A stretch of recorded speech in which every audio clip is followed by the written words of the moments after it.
संग जिज्ञासा।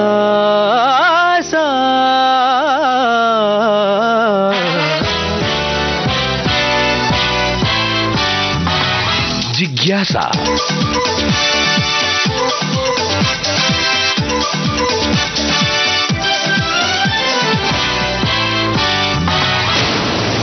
जिज्ञासा, ज्ञान की रेडियो एक्टिव तरंग। ज्ञान की रेडियो एक्टिव तरंग जिज्ञासा में मैं यूनुस खान आप सभी का बहुत बहुत स्वागत करता हूं। हर साल 28 फरवरी को राष्ट्रीय विज्ञान दिवस मनाया जाता है भारत में, क्योंकि 28 फरवरी 1928 को भारतीय वैज्ञानिक सर सीवी रमन द्वारा रमन प्रभाव की खोज की गई थी। खोज के लिए सर सीवी रमन को 1930 में फिजिक्स का नोबेल पुरस्कार दिया गया था। आपको बताते हैं राष्ट्रीय विज्ञान दिवस के इतिहास के बारे में। सन 1986 में राष्ट्रीय विज्ञान एवं प्रौद्योगिकी संचार परिषद यानी NCSTC ने भारत सरकार से 28 फरवरी को राष्ट्रीय विज्ञान दिवस के रूप में मनाने की पैरवी की। ये कार्यक्रम अब पूरे भारत में स्कूलों, कॉलेजों, यूनिवर्सिटीज और दूसरी एजुकेशनल इंस्टीट्यूशंस में और इसके अलावा वैज्ञानिक उपक्रमों और अनुसंधान संस्थानों में मनाया जाता है। पहला राष्ट्रीय विज्ञान दिवस मनाया गया था 28 फरवरी 1987 को और इस मौके पर संचार के क्षेत्र में उत्कृष्ट प्रयासों को मान्यता देने के लिए राष्ट्रीय विज्ञान लोकप्रियकरण पुरस्कारों की स्थापना की गई थी। और इस बार जो राष्ट्रीय विज्ञान दिवस है उसकी थीम है विकसित भारत के लिए विज्ञान और नवाचार में वैश्विक नेतृत्व के लिए भारतीय युवाओं को सशक्त बनाना। यानी ये थीम है empowering Indian youth for global leadership in science and innovation for विकसित भारत। 28 फरवरी का दिन दरअसल रमन इफेक्ट की खोज के नाम पर दर्ज हुआ है। डॉक्टर सीवी रमन ने इसकी खोज एक सफर के दौरान की थी। सन 1921 में वो पानी के जहाज से ऑक्सफोर्ड यूनिवर्सिटी के एक कार्यक्रम में शामिल होने के लिए ब्रिटेन जा रहे थे। उनकी नजर पानी के सुंदर नीले रंग पर पड़ी। उनके मन में पहला सवाल ये उठा कि आखिर आसमान और पानी का रंग नीला क्यों नजर आता है। यात्रा से वापसी के दौरान वो अपने साथ कुछ उपकरण लेके आए। उन उपकरणों की मदद से उन्होंने समुद्र और आसपास के रंग को समझने की कोशिश की। उन्होंने देखा कि जब सूर्य की किरणें किसी पारदर्शी चीज से होकर गुजरती हैं तो उसका कुछ हिस्सा विभाजित हो जाता है, जिसके कारण समुद्र का रंग नीला नजर आता है। प्रकाश के रंगों के बिखरने और बंटने के इस प्रभाव को रमन इफेक्ट के नाम से जाना गया। सर सीवी रमन ने खोज करके दुनिया को पहली बार बताया कि लाइट यानी प्रकाश हमेशा सीधी लाइन में नहीं चलता। जब प्रकाश की किरण किसी भी पारदर्शी माध्यम जैसे कि पानी, कांच या कोई भी ठोस या द्रव या गैस से गुजरती है तब उसके स्वभाव में बदलाव आ जाता है। प्रोफेसर रमन ने बताया कि प्रकाश की किरण जब माध्यम से टकराती है तो माध्यम में मौजूद कण प्रकाश की किरणों के संगठन को तोड़ देते हैं। वो बंट जाती है ठीक वैसे ही जैसे कैरम बोर्ड का स्ट्राइकर गोटियों को बिखेर देता है। आज भी वैज्ञानिक रमन इफेक्ट का उपयोग कई क्षेत्रों में कर रहे हैं। जब भारत से अंतरिक्ष मिशन चंद्रयान ने चांद पर पानी होने की घोषणा की तो इसके पीछे रमन स्पेक्ट्रोस्कोपी का ही कमाल था। फॉरेंसिक साइंस समेत कई क्षेत्रों में रमन इफेक्ट का इस्तेमाल किया जा रहा है। कई वैज्ञानिक रमन प्रभाव के आधार पर नई खोज भी कर चुके हैं। प्रोफेसर रमन की खोज के बाद ही सन 2000 में रासायनिक यौगिकों की आंतरिक संरचना या इसे यूं कहें internal structure of chemical compounds का निर्धारण किया जा सका और रमन इफेक्ट के कारण क्रिस्टल के इंटरनल स्ट्रक्चर का पता चला। रमन इफेक्ट के कारण ही दुनिया के वैज्ञानिकों ने बहुत सारी वैज्ञानिक खोजों को आगे बढ़ाया। आप जानते हैं कि सर सीवी रमन का जन्म 7 नवंबर 1888 को तमिलनाडु के तिरुचिरापल्ली में हुआ था। उनके पिता चंद्रशेखर मैथ्स और फिजिक्स के लेक्चरर थे और यहीं से उन्हें साइंस को समझने की प्रेरणा मिली। बचपन से उनका मन विज्ञान और उसके असर को समझने में ज्यादा लगता था। उन्होंने आईएएस की परीक्षा दी और पहला स्थान प्राप्त किया। 6 मई 1907 को उनकी शादी त्रिलोक सुंदरी से कर दी गई। विज्ञान के क्षेत्र में आगे बढ़ने के लिए उन्होंने सरकारी नौकरी छोड़ दी और 1917 में कलकत्ता यूनिवर्सिटी में फिजिक्स के प्रोफेसर के तौर पर काम करना शुरू किया। टीचिंग के दौरान डॉक्टर रमन ने कलकत्ता के Indian association for the cultivation of science में अपनी रिसर्च जारी रखी और एसोसिएशन के मानद स्कॉलर बन गए। यहां से उन्होंने अपनी रिसर्च को आगे बढ़ाया। आज भारत विज्ञान के क्षेत्र में बहुत ज्यादा तरक्की कर रहा है, चाहे वो रक्षा का क्षेत्र हो, चाहे वो मेडिकल साइंस का क्षेत्र हो या फिर वो उपकरणों की दुनिया हो। भारत ने अपने को विज्ञान के क्षेत्र में सबसे ऊपर लाने की कोशिश की है। वैसे आपको बता दें कि हर साल 10 नवंबर को विश्व विज्ञान दिवस मनाया जाता है और पूरी दुनिया में विज्ञान के बेहतर इस्तेमाल के लिए प्रेरणा दी जाती है। पर भारत का विज्ञान दिवस होता है 28 फरवरी को, जिसके बारे में आज हमने आपको बताया। विज्ञान दिवस का एक मकसद ये भी है कि हम पूरे देश में वैज्ञानिक चेतना का प्रसार करें, अंधविश्वासों को मिटाएं और एक बेहतर समाज की रचना करने में अपना योगदान दें। 3 मार्च को हर साल मनाया जाता है विश्व वन्य जीव दिवस। वन्य जीवों से हमें भोजन और औषधियों के अलावा तरह तरह के फायदे मिलते हैं। इसके अलावा वन्य जीव जलवायु को संतुलित रखने में भी मदद करते हैं। दुनिया भर में लुप्त हो रही वनस्पतियों और जंगली जीव और जंतुओं की प्रजातियों के प्रति जागरूकता फैलाने के लिए हर साल 3 मार्च को वर्ल्ड वाइल्ड लाइफ डे मनाया जाता है। 3 मार्च 2014 को पहली बार विश्व वन्य दिवस मनाया गया था। दुनिया भर में जीव जंतुओं और वनस्पतियों की अनेक प्रजातियां धीरे धीरे लुप्त होती चली जा रही हैं। भारत में इस समय 900 से ज्यादा जीवों की प्रजातियां खतरे में हैं और समय रहते अगर इस पर ध्यान नहीं दिया गया तो और भी ज्यादा वन्य जीव धीरे धीरे समाप्त होने के कगार पर पहुंच जाएंगे।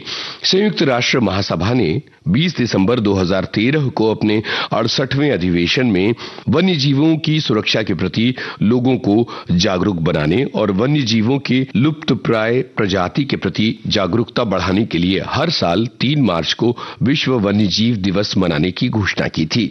वन्य जीवों के विलुप्त होने से रोकने के लिए सबसे पहले साल 1872 में world wild life preservation act पारित किया गया था।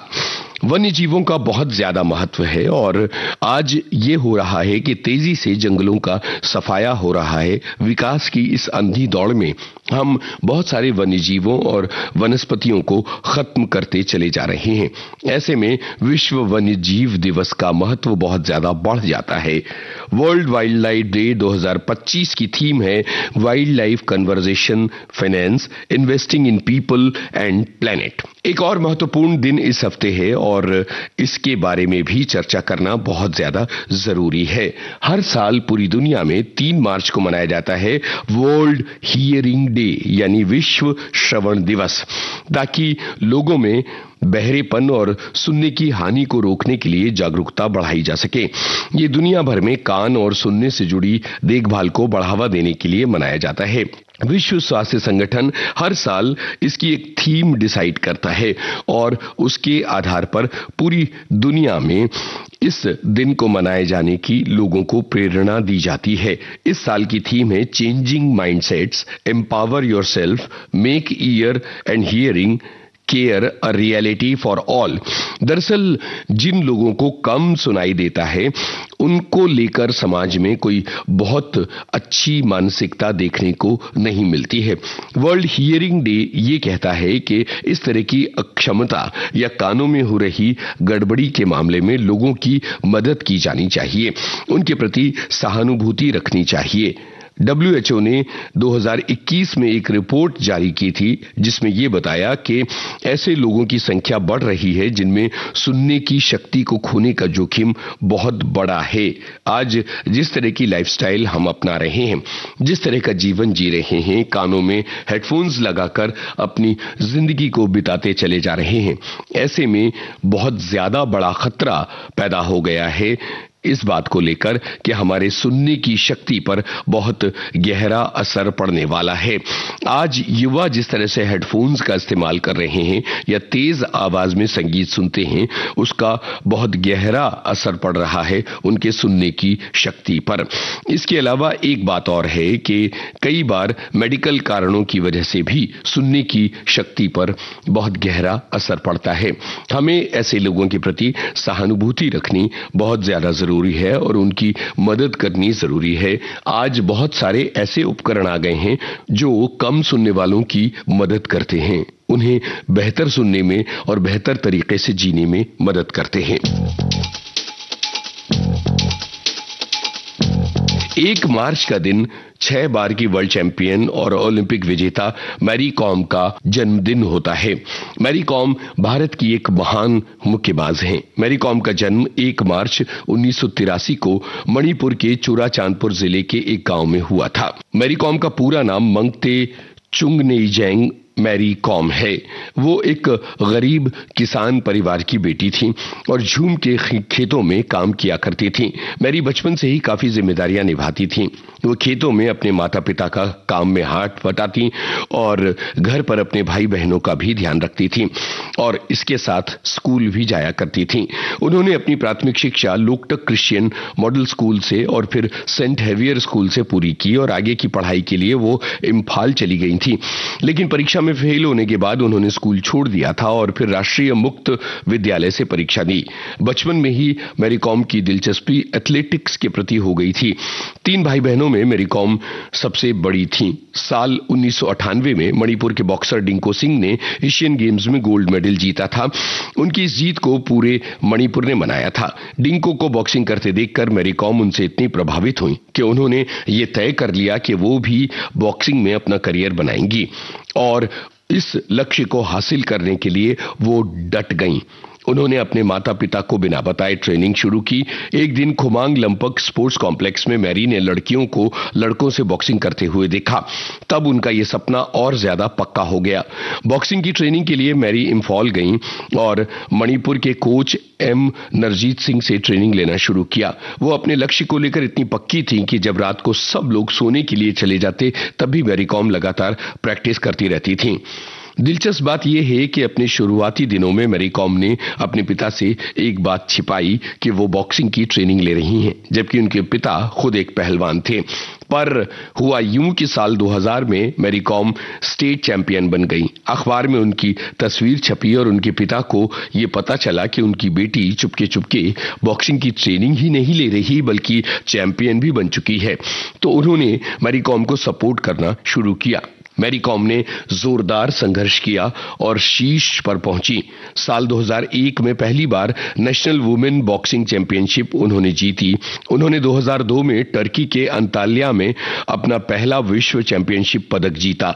साल 2001 में मैरी कॉम ने पहली बार वर्ल्ड बॉक्सिंग चैंपियनशिप में हिस्सा लिया और सिल्वर मेडल जीता। इसके बाद 7 बार वर्ल्ड चैंपियनशिप जीती है, जिसमें से 6 गोल्ड हैं। 2002, 2005, 2006, 2008, 2010 और 2018 और 2019 में उन्होंने ब्रॉन्ज मेडल जीता है। भारत सरकार ने देश का नाम बॉक्सिंग की दुनिया में रोशन करने के लिए मैरी कॉम को साल 2003 में अर्जुन पुरस्कार से सम्मानित किया। साल 2006 में उन्हें पद्मश्री से सम्मानित किया गया। साल 2009 में उन्हें खेल रत्न पुरस्कार से सम्मानित किया गया। आज है मैरी कॉम का जन्मदिन। हम उन्हें बहुत सारी बधाइयां दे रहे हैं। देश की बहुत सारी लड़कियों के लिए मैरी कॉम प्रेरणा है। उन पर बनी मैरी कॉम नामक फिल्म का ये गाना।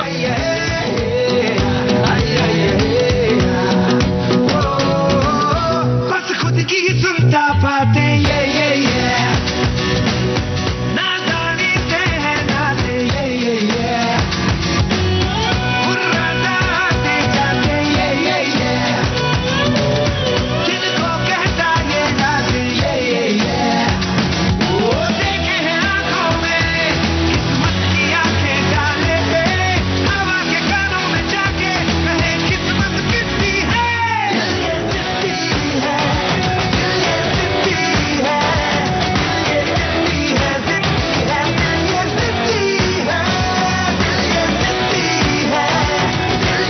था आज का जिज्ञासा कार्यक्रम। इस कार्यक्रम के लिए शोध, आलेख, स्वर और संपादन यूनुस खान का। जिज्ञासा।